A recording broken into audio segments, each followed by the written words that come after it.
So hey guys, welcome back to the channel. In today's tutorial I'll show you how to mark video as not interested in TikTok. So let's get started. At first, make sure you have the TikTok app downloaded from Google Play Store or App Store, and also make sure that you have logged into your account. So let's open it.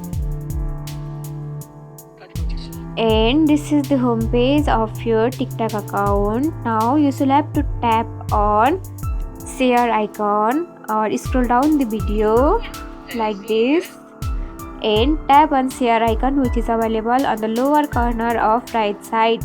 So tap on it and you will see the option of not interested on the lower corner of left side. So tap on it, then select the options and tap on submit. Now you will see fewer posts like that. And that's it. If you found this tutorial helpful, don't forget to like, comment, share, subscribe, and also hit the bell icon for more easy tutorials. I'll see you in the next video. Till then, bye bye, take care, have a great day.